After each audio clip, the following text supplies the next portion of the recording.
മക്കളെ all are welcome to the video. ഇതിൽ നമ്മൾ ഡിസ്കസ് ചെയ്യുന്ന 5th സ്റ്റാൻഡേർഡിലെ 7th ചാപ്റ്ററായ മാജിക് ഓഫ് സെൻസിൻ്റെ സെക്കൻഡ് പാർട്ടാണ്. നമ്മൾ ഫസ്റ്റ് പാർട്ടിൽ എന്തൊക്കെ കണ്ടു മക്കളെ? ഡിഫറെൻറ്റ് ക്രിയേച്ചേഴ്സിൻ്റെ ചില ഓർഗൻസിലുള്ള ചില എബിലിറ്റീസ്, ചില കഴിവുകൾ കണ്ടു അല്ലേ? ഈഗിളിൻ്റെ ഐസിറ്റ്, അതുപോലെ തന്നെ ബട്ടർഫ്ലൈസ് ലെഗ്സ്, ക്രോക്കഡൈൽ സ്കിൻ, ഡോഗിൻ്റെ ഇയർ, ബിയറിൻ്റെ നോസ്, അതിൻ്റെ എല്ലാം സ്പെഷ്യാലിറ്റി കണ്ടു. ദെൻ നമ്മളുടെ 5 ഓർഗൻസ് എന്തൊക്കെയാണ്? ഹ്യൂമണിൻ്റെ 5 organs: eyes for sight, ear to hear, അതുപോലെ തന്നെ tongue to taste, skin touch അല്ലെ ഫീല്, നോസ് ടു സ്മെൽ അല്ലേ? പിന്നെ നമ്മൾ ഐസിൻ്റെ ഡയറക്ഷൻസ് ആണ് നോക്കിയത്. ഐസ് ഹെഡിൻ്റെ ഫ്രണ്ടിലോട്ട് വരുന്നതും ഹെഡിൻ്റെ 2 സൈഡ് വൈസ് ആയിട്ട് വരുന്നതും. ഫ്രണ്ടിൽ ഹെഡിൻ്റെ ഫ്രണ്ടിലോട്ട് ഐസ് വരുന്നത് ആർക്കൊക്കെയാണ് പറഞ്ഞത്? ഹ്യൂമൻ ബീങ്സ്, കാറ്റ്, ഔൾ, ടൈഗർ, ലയൺ ഒക്കെ. സൈഡ് വൈസ് ഐസ് ഉള്ളത് ഡക്ക്, ഇയർ, അതുപോലെ തന്നെ ഡക്ക്, ഡിയർ, പിന്നെ കൗ, ഗോട്ട്, അതൊക്കെ പറഞ്ഞു. കാറ്റിൻ്റെ പ്രത്യേകത, കാറ്റിൻ്റെ പ്യൂപ്പിളിൻ്റെ ഐസാണ് നൈറ്റ് ടൈമിൽ വികസിച്ച് വരികയും ഡേ ടൈമിൽ ചുരുങ്ങുക ചെയ്യുക. അപ്പോൾ അതിൻ്റെ ഐസിൽ പ്രത്യേകം നല്ലൊരു കാഴ്ച ഉണ്ടാവും നൈറ്റ് ടൈമിൽ എന്ന് പഠിച്ചു നമ്മൾ. ഔളിൻ്റെ അതിൻ്റെ നെക്കിൻ്റെ പ്രത്യേകതയാണ് പറഞ്ഞത്. ഫുള്ളായിട്ട് റൊട്ടേറ്റ് ചെയ്യാൻ പറ്റും, ബാക്ക് സൈഡും റൊട്ടേറ്റ് ചെയ്ത് പോവാം. അതുപോലെ തന്നെ ക്യാമറയുണ്ട് എന്താ പഠിച്ചത്? അതിൻ്റെ ഐസിൻ്റെ ഡയറക്ഷനാണ് പഠിച്ചത്. ഇപ്പോൾ ബാക്ക്വേർഡ് സെയിം ടൈമിൽ തന്നെ ബാക്ക്വേർഡും ഫ്രണ്ട് വേർഡും ഒക്കെ ഏതൊക്കെ ദിശയിലൊക്കെ നോക്കാൻ വേണ്ടി പറ്റും എന്നതാണ് കണ്ടത്. ഇപ്പോൾ ബാക്ക്വേർഡും ഫ്രണ്ട് വേർഡെല്ലാം ഒരുമിച്ച് തന്നെ നോക്കാൻ വേണ്ടി പറ്റും. നമ്മൾ ഐസിൻ്റെ ചില ഡിസീസസ് കണ്ടു. പിന്നെ ഐസിനെ എങ്ങനെയൊക്കെയാണ് പ്രൊട്ടക്റ്റ് ചെയ്യേണ്ടത്, അതുപോലെ തന്നെ ചെങ്കണ്ണ് വന്നു കഴിഞ്ഞാൽ എന്തൊക്കെയാണ് സിംറ്റം കാണിക്കുന്നത്, അതൊക്കെ നോക്കി. നമ്മൾ സെലൻ ചാർട്ട് നോക്കി. അത് ഐയൊക്കെ ടെസ്റ്റ് ചെയ്യുന്നിടക്ക് ഉണ്ടാവുന്നൊരു ചാർട്ടാണ് എന്ന് കണ്ടു. പിന്നെ ഐ കെയർ ചെയ്യാൻ വേണ്ടിയിട്ട് എന്തൊക്കെ നമ്മൾ ചെയ്യണം എന്നൊക്കെയുള്ള കാര്യങ്ങളൊക്കെ കണ്ടു. മക്കളെ ഇനി ഹിയർ, ചെവിയുടെ കാര്യങ്ങളാണ് പഠിക്കാൻ വന്നത് നമ്മൾ. Here and understand. നമുക്കൊക്കെ കാണാം ഈ പിക്ചറിൽ. ഹിയർ ആൻഡ് അണ്ടർസ്റ്റാൻഡിൻ്റെ താഴെയായിട്ട് കുറച്ച് കുട്ടികൾ കളിക്കുന്നുണ്ട്. അവിടെ ഒരു പെൺകുട്ടി എന്താ ബ്ലൈൻഡ് ആൻഡ് ഫോൾഡഡ് ചെയ്തിട്ടുണ്ട്. അതായത് കണ്ണ് മൂടിയിട്ടുണ്ട് അല്ലേ, കണ്ണ് കെട്ടിയിട്ടുണ്ട് ക്ലോത്ത് വെച്ചിട്ട്. അപ്പോൾ എന്താ അവിടെ അവരുടെ ഓരോ ഫ്രണ്ട്സും ഓരോ ഡയറക്ഷനിലാണ് നിന്നിട്ടുള്ളത് അല്ലേ, പല ഡയറക്ഷനിലായിട്ട് നിന്നിട്ടുണ്ട്. അപ്പം ആ കുട്ടി അവരുടെ ശബ്ദം കൊണ്ട് ആണ് അത് ഐഡൻറ്റിഫൈ ചെയ്യുന്നത്. അപ്പോൾ അവരുടെ ഫ്രണ്ടായിരിക്കില്ലേ, അപ്പോൾ ആ ഫ്രണ്ടിൻ്റെ കൂടെ കളിക്കുമ്പോൾ ആ ഫ്രണ്ട്സിൻ്റെ ഒക്കെ ശബ്ദം ആ കുട്ടിക്ക് അറിയായിരിക്കും അല്ലേ. ആ ശബ്ദം ഐഡൻറ്റിഫൈ ചെയ്യാൻ വേണ്ടി പറ്റും. അതുപോലെ തന്നെ ആ സൗണ്ട് വരുമ്പോൾ, അവർ സൗണ്ട് ഉണ്ടാക്കുമ്പോഴും ഓരോ കുട്ടികളും ഏത് ഭാഗത്താണുള്ളത്, ഏത് ഡയറക്ഷനിലാണ് ഒരു കുട്ടി ഉള്ളത്, അത് ഏത് കുട്ടിയാണുള്ളതെന്ന് അവരുടെ സൗണ്ട് കൊണ്ട് നമുക്ക് ആ കുട്ടിക്ക് ഐഡൻറ്റിഫൈ ചെയ്യാൻ വേണ്ടി പറ്റും. എന്തിൻ്റെ കഴിവ് കൊണ്ടാണ് നമുക്ക് അങ്ങനെ ഐഡൻറ്റിഫൈ ചെയ്യാൻ പറ്റുന്നത്? ഇയേഴ്സ് കൊണ്ട് അല്ലേ. ഇയേഴ്സ് എന്ന ഓർഗൻ കൊണ്ടാണ് നമുക്ക് ഹിയറിങ് കേട്ടിട്ടാണ് നമുക്കത് ഐഡൻറ്റിഫൈ ചെയ്യാൻ പറ്റുന്നത്. ആ കുട്ടിയുടെ ഡയറക്ഷൻ, ആ കുട്ടി എവിടെയാണ് നിൽക്കുന്നത്, അല്ല ആ കുട്ടീൻ്റെ സൗണ്ട് നമുക്കത് കേട്ടിട്ടാണ് നമുക്ക് ഐഡൻറ്റിഫൈ ചെയ്യാൻ വേണ്ടി പറ്റുന്നത്. പിന്നെ നിങ്ങൾക്ക് ഒരുപാട് കൂടുതലായിട്ട് ഡീറ്റെയിൽ ആയിട്ട് പഠിക്കാനൊന്നുമില്ല. ചെറിയൊരു ഇയറിൻ്റെ ചെറിയൊരു ഫങ്ഷൻ പറയുന്നുണ്ട്. നമുക്ക് ചെറുതായിട്ടൊരു കേൾവി എങ്ങനെ കേൾക്കാമെന്നുള്ള ഒരു സ്ട്രക്ചർ പറയുകയാണെങ്കിൽ എങ്ങനെ പറയാം? അപ്പോൾ പീന എന്ന് പറഞ്ഞൊരു ഭാഗം ചെവിയുടെ, അതായത് ചെവിക്കൂട അല്ലേ, നമ്മുടെ ചെവി, ആ ചെവിയിലൂടെ സൗണ്ട് വേവാണ് പോകുന്നത്. സൗണ്ട് വേവ് ഏതിലാണ് പോകുന്നത്? ഇയർ കനാലിലൂടെയാണ് സൗണ്ട് വേവ് പോകുന്നത്. എന്നിട്ട് അവിടെ പിന്നെ എവിടെ എത്തിച്ചേരും അത്? സൗണ്ട് വേവ് എത്തിച്ചേരുന്നത് എവിടെ? ഇയർ ഡ്രമ്മിലാണ്, കർണനാളത്തിലാണ് എത്തുന്നത് സൗണ്ട് അല്ലേ. പിന്നെ അത് പല നെർവ്സും അവിടെയുണ്ട്. ആ നെർവ്സിലൂടെ അത് ഒരു വൈബ്രേറ്റ് ആയിട്ട് ബ്രെയിനിൽ പോകുന്നു. അപ്പം ഈ നെർവ്സാണ് ഈ മെസ്സേജ് ക്യാരി ചെയ്യുന്നത്. അതായത് this nerves carries the message about the sound to the brain. എന്നിട്ട് ആ സൗണ്ടാണ് ബ്രെയിനിൽ കൊടുക്കുന്നത്. ആ ബ്രെയിനിലൂടെയാണ് പിന്നെ നമുക്ക് കേൾവിയായിട്ട് വരുന്നത്. Then we here the sound. പിന്നെയാണ് നമുക്ക് സൗണ്ട് കേൾക്കുന്നത്. പിന്നെ മക്കളെ താഴത്തെ ഒരു പിക്ചറിൽ കാണാം, ഒരു കുട്ടി ചെവി വേദന ആണെന്ന് പറയുന്നു അല്ലേ, ചെവി വേദന എടുക്കുമെന്ന് പറയുന്നു. അപ്പോൾ അമ്മ പറയുന്നു നമുക്ക് വേഗം ഒരു ഡോക്ടറെ കൺസൾട്ട് ചെയ്യാമെന്ന് പറയുന്നു. അപ്പോൾ ഗ്രാൻഡ് ഫാദർ പറയുന്നുണ്ട് വേണ്ട, ഓയിൽ ഹീറ്റ് ചെയ്തിട്ട് ചൂടാക്കിയിട്ട് ചെവിയിൽ ഒഴിക്കാനാണ് പറയുന്നത്. എന്നിട്ട് അവിടെ താഴെ ഒരു ക്വസ്റ്റ്യൻ ചോദിച്ചിട്ടുണ്ട്.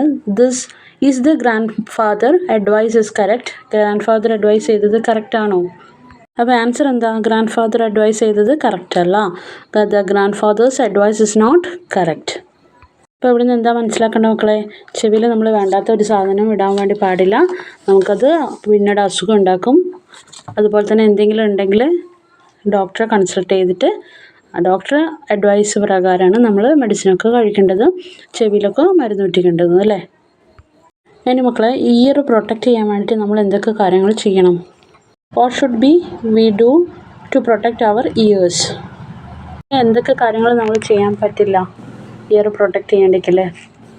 Do not put any object like such as pencil, pen, match stick, safety pin etcetera into the ear. അപ്പം പെൻസിലോ പെന്നോ അതുപോലെ മാച്ച് സ്റ്റിക്കോ തീപ്പെട്ടിക്കൊള്ളിയോ അതുപോലെ തന്നെ സേഫ്റ്റി പിന്നൊക്കെ ഇല്ലേ, അതൊന്നും ചെവിയിലേക്ക് ഇടാൻ വേണ്ടി പാടില്ല. നെക്സ്റ്റ് എന്താ പറയുന്നത്? Do not bath in muddy water അല്ലേ, മഡി വാട്ടറിൽ കുളിക്കാൻ വേണ്ടി പാടില്ല.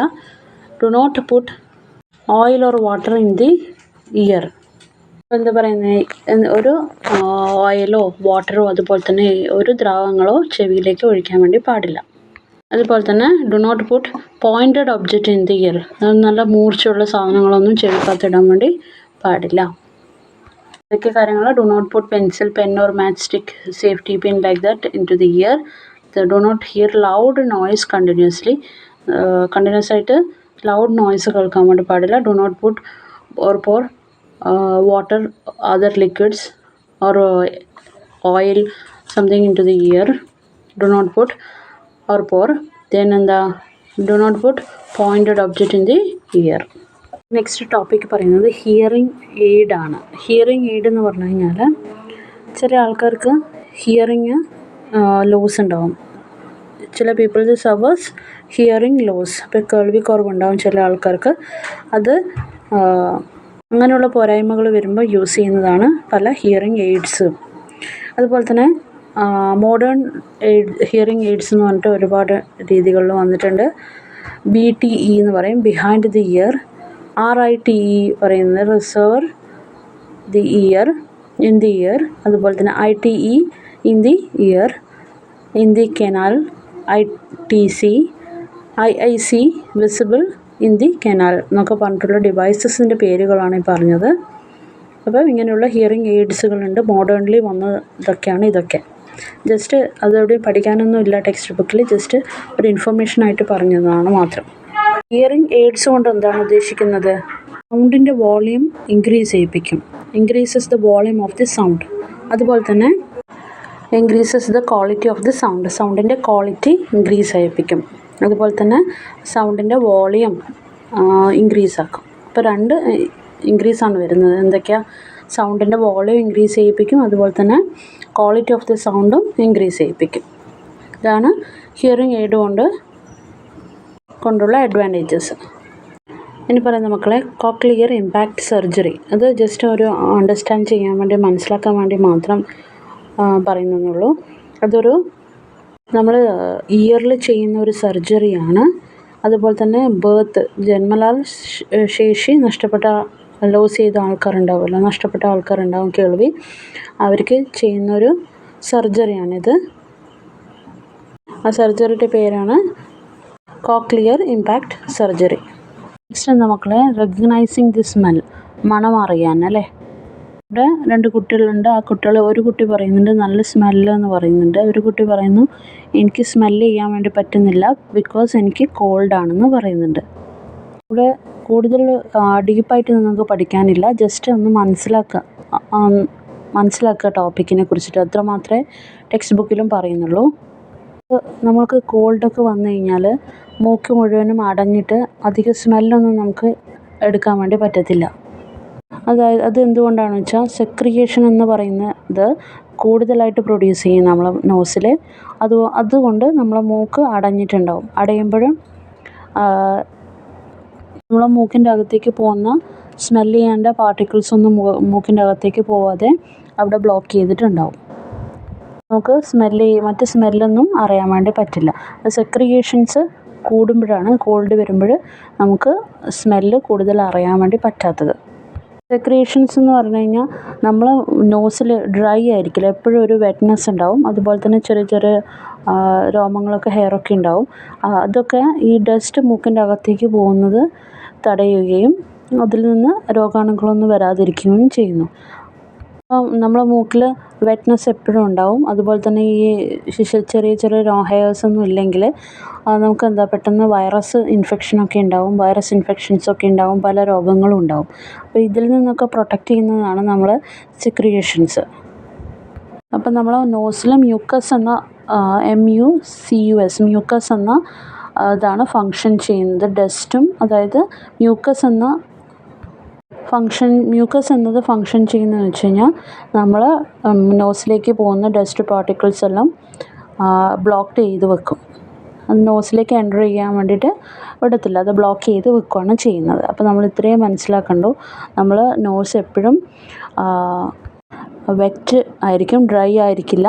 അതുപോലെ തന്നെ മ്യൂക്കസിൻ്റെ സഹായത്തോടു കൂടിയാണ് നമുക്ക് ഡസ്റ്റ് പാർട്ടിക്കിൾസ് ഒന്നും നോസിലേക്ക് എൻ്റർ ചെയ്യാൻ വേണ്ടി പറ്റാത്തത്.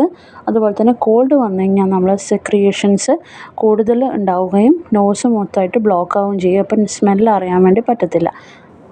അതുപോലെ തന്നെ നമുക്ക് പല ഫുഡിൻ്റെ സ്മെല്ല് പെട്ടെന്ന് അറിയാൻ വേണ്ടി പറ്റുമല്ലേ. സ്മെല്ല് ചെയ്യുമ്പോൾ നമുക്ക് ഫുഡിൻ്റെ സ്മെല്ല്, എന്തെങ്കിലും ഗ്യാസൊക്കെ ലീക്ക് ആവുന്നുണ്ടെങ്കിൽ അതിൻ്റെ സ്മെല്ല്, പല പെർഫ്യൂംസിൻ്റെ ഡിഫറെൻ്റ് ആയിട്ടുള്ള സ്മെല്ല് ഐഡൻറ്റിഫൈ ചെയ്യാൻ പറ്റും.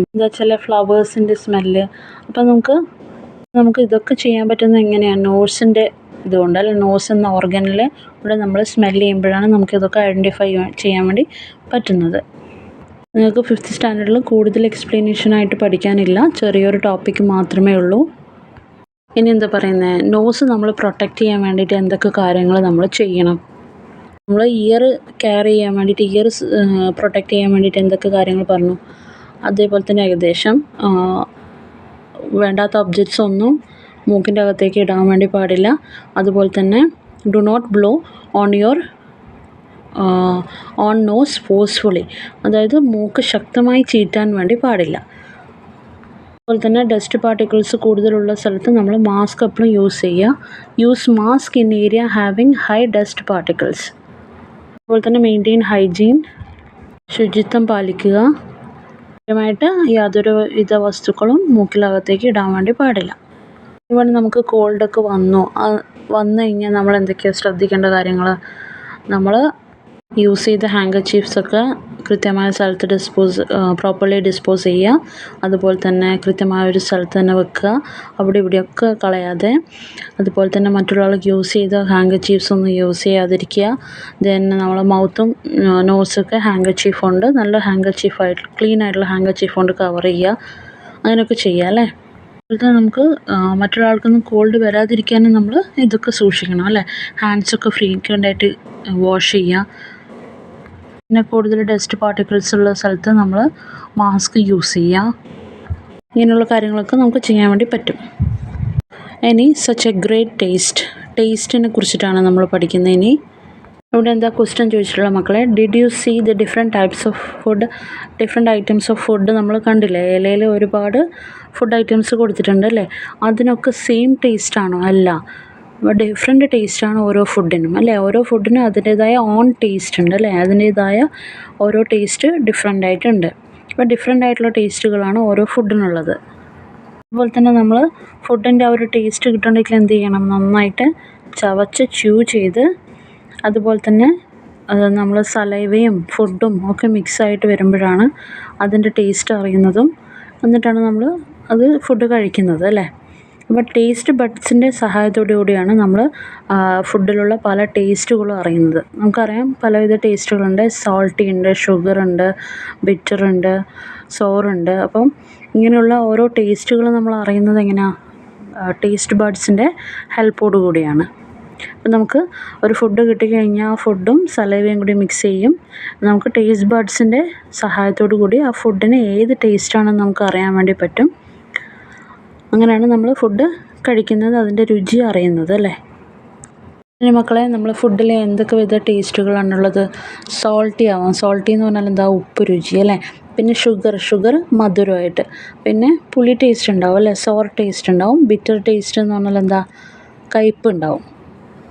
അപ്പോൾ ഈ 4 രീതിയിലുള്ള ഇതാണ് നമ്മൾ അറിയുന്ന ടേസ്റ്റുകൾ.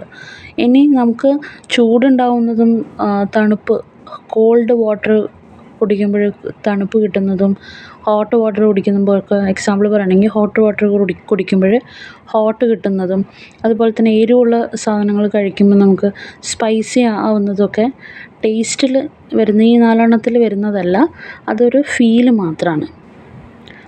അതൊക്കെ ഒരു ഫീലിൽ പെട്ടതാണ് കേട്ടോ. നമുക്കതൊക്കെ ഫീൽ ചെയ്യാനല്ലേ പറ്റുന്നത്, കോൾഡ് ഹോട്ട് അതുപോലെ തന്നെ സ്പൈസി ഒക്കെ. അപ്പോൾ അതൊക്കെ ഏതിൽ പെട്ടതാണ്, ഫീലിങ്സിൽ പെട്ടത്. നമുക്ക് ഫീൽ ചെയ്യാൻ വേണ്ടി പറ്റുന്നതാണ്. ഇനി മക്കളെ നമ്മളുടെ ടങ്ക് മാപ്പ് എന്ന് പറയുന്നത്, നമ്മളെ നാവിൻ്റെ ടങ്ക് മാപ്പ് എന്ന് പറയുന്നത് വരുന്നത് ഈ രീതിയിലാണ്. ഫസ്റ്റ് നമുക്ക് വരുന്നത്, നമ്മൾ ഫുഡ് കഴിക്കുമ്പോൾ നമുക്ക് സോൾട്ടും ടേസ്റ്റും ബിറ്ററിൻ്റെ ടേസ്റ്റും ഒക്കെ കിട്ടുന്നുണ്ട്. കയ്പും പുളിയും മധുരം ഒക്കെ കിട്ടുന്നുണ്ട്. ഉപ്പ് ടേസ്റ്റൊക്കെ അറിയുന്നുണ്ട്. അപ്പോൾ നാവിൽ ഉണ്ടാവുന്ന ടേസ്റ്റ് ബഡ്സിൻ്റെ സഹായത്തോടെയാണ് നമുക്ക് ഇതൊക്കെ അറിയുന്നത്. നമ്മളെ നാവിൻ്റെ ടങ്കിൻ്റെ ടങ്ക് മാപ്പാണ്. ഫസ്റ്റ് വരുന്നത് സാൾട്ടിയാണ്, പിന്നെയാണ് ഷുഗറിൻ്റെ ഇത് വരുന്നത്. പിന്നെ 2 ഭാഗത്തായിട്ടാണ് സോറും, പിന്നെ കുറച്ച് താഴോട്ടായിട്ടാണ് ബിറ്റർ ടേസ്റ്റും വരുന്നത്. അപ്പോൾ നമ്മളെ ടേസ്റ്റ് ബഡ്സിലൂടെയാണ് നമുക്ക് അത് ഏത് ടേസ്റ്റിലാണ് ഫുഡ് നമ്മൾ ഉള്ളതെന്ന് നമുക്ക് മനസ്സിലാവും. അത് ബിറ്ററാണോ, കയ്പ്പാണോ, പുളിയാണോ, മധുരപ്പാണോ, സോൾട്ടിയാണോ, ഈ 4 രീതിയിലാണ് ടങ്ക് മാപ്പിൽ അല്ലെങ്കിൽ ബിറ്റർ ടേസ്റ്റ് ബഡ്സിൻ്റെ ഇത് വരുന്നത്. അപ്പോൾ ആ ഫുഡിൽ ഏതാണെന്ന് നമുക്ക് മനസ്സിലാവുന്നത് ടേസ്റ്റ് ബഡ്സിൻ്റെ ഹെൽപ്പോടു കൂടിയാണ്. ഇനി മക്കളെ ഒരു ടേബിൾ തന്നിട്ടുണ്ട് ടെക്സ്റ്റ് ബുക്കിൽ. മക്കളെ ഫുഡ്, പല രീതിയിലുള്ള ഫുഡും ഡിഫറെൻറ്റ് ടൈപ്സ് ഓഫ് ഫുഡും അതുപോലെ തന്നെ ആ ഫുഡിൻ്റെ ടേസ്റ്റ് എന്താണെന്നാണ് പറയുന്നത്. ആ ബോക്സിൽ പറയുന്നത് നമ്മൾ കംപ്ലീറ്റ് ചെയ്യണം.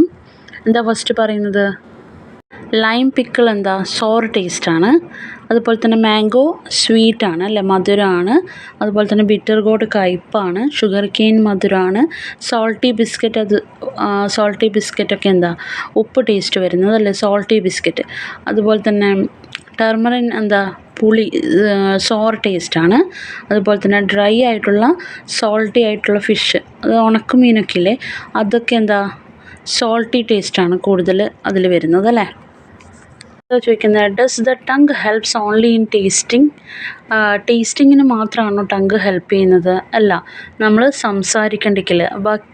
സംസാരിക്കണ്ടെങ്കിൽ ടോക്കിംഗ് ചെയ്യണ്ടെങ്കിൽ, അതുപോലെ തന്നെ ച്യൂ ചെയ്യണ്ടെങ്കിൽ,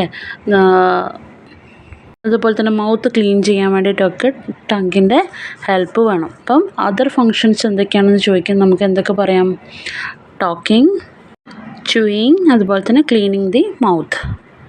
അതുപോലെ തന്നെ what should B take care of the health of the tongue. അപ്പോൾ ടങ്കിനെ നമ്മൾ കെയർ ചെയ്യാൻ വേണ്ടിയിട്ട് നമ്മൾ എന്തൊക്കെയാണ് ചെയ്യേണ്ട കാര്യങ്ങൾ, നമ്മൾ നോസിനെയും ഇയറിനെയും ഒക്കെ കണ്ടു. അതുപോലെ തന്നെ ടങ്കിനെ കെയർ ചെയ്യാൻ വേണ്ടിയിട്ട് നമ്മൾ എന്തൊക്കെ കാര്യങ്ങൾ ചെയ്യണം.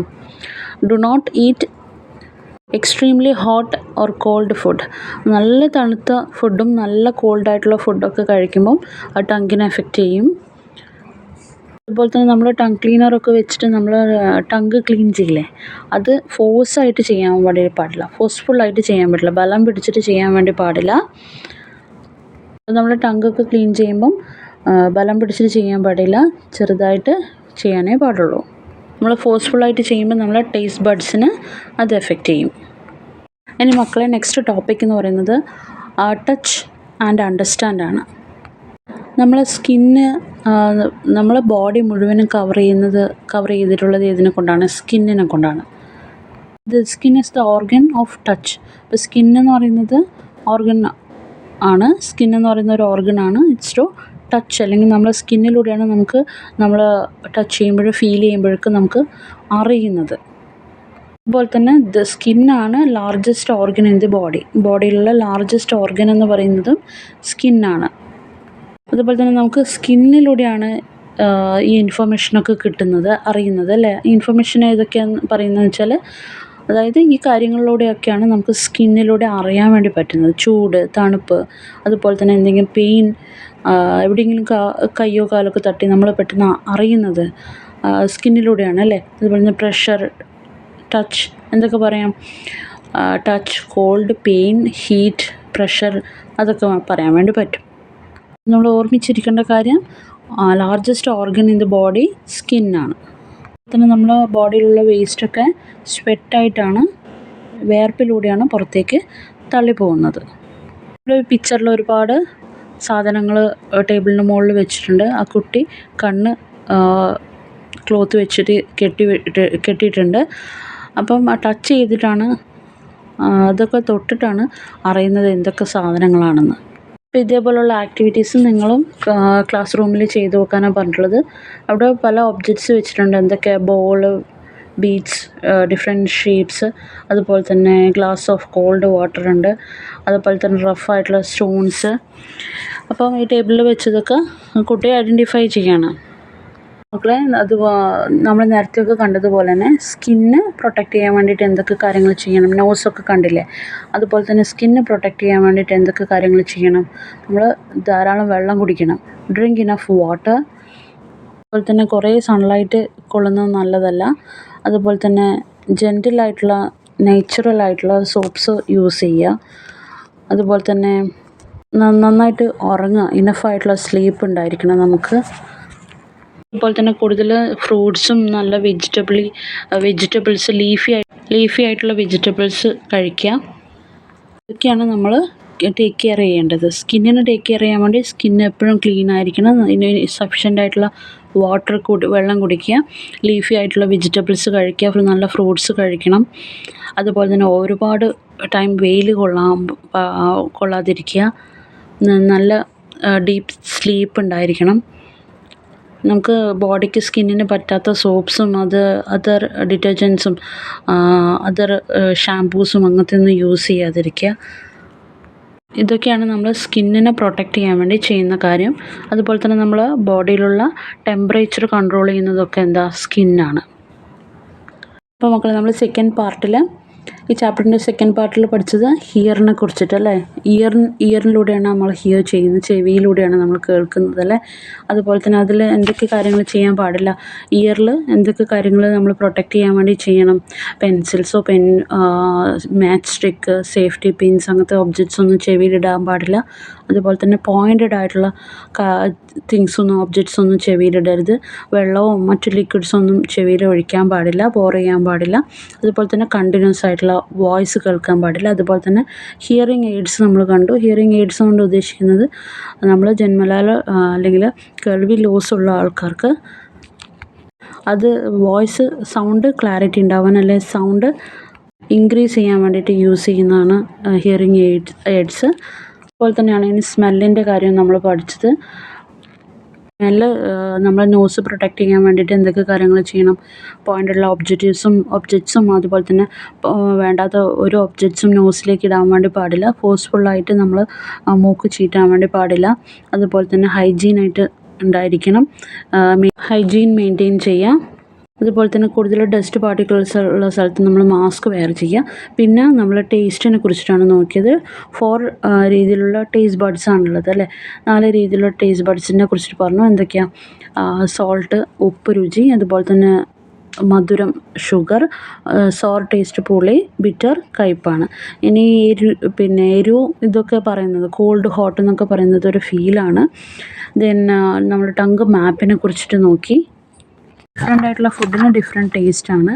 അതുപോലെ തന്നെ നമ്മളൊരു ടേബിൾ നോക്കി അതിൻ്റെ ഓരോ ടേസ്റ്റ് വരുന്ന ഓരോ ഫുഡ്, അതിൻ്റെ ടേസ്റ്റ് നമ്മൾ ഓരോ ഫുഡിന് ഓരോ ടേസ്റ്റ് റെക്കഗ്നൈസ് ചെയ്ത് കണ്ടു.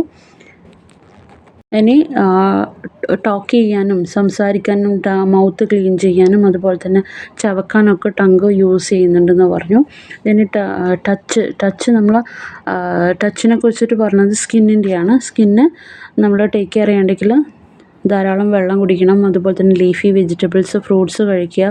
അതുപോലെ തന്നെ ഡീപ്പ് സ്ലീപ്പ്, അതുപോലെ തന്നെ ഒരുപാട് വെയിൽ കൊള്ളരുതെന്നൊക്കെ നമ്മൾ കണ്ടു. പിന്നെ ഏറ്റവും വലിയ ബോഡിയിലെ ഏറ്റവും വലിയ ഓർഗനാണ് സ്കിന്ന്. നമ്മുടെ ബോഡിയിലെ സ്വെറ്റ്നെസ് തള്ളിക്കളയുകയൊക്കെ ചെയ്യുന്നത് സ്കിന്നാണ് ചെയ്യുന്നത്. അതുപോലെ തന്നെ ബോഡിയിലുള്ള ടെമ്പറേച്ചറൊക്കെ കൺട്രോളിങ് ചെയ്യുന്നത് സ്കിന്നാണ്. അപ്പോൾ മക്കളെ, സെക്കൻഡ് പാർട്ട് ഇത്രയാണ്. എല്ലാവർക്കും മനസ്സിലായി എന്ന് കരുതുന്നു. എന്തെങ്കിലും ഡൗട്ട്സ് ഉണ്ടെങ്കിൽ കമൻറ്റ് ചെയ്യാം. അപ്പോൾ thank you for watching. Thank you.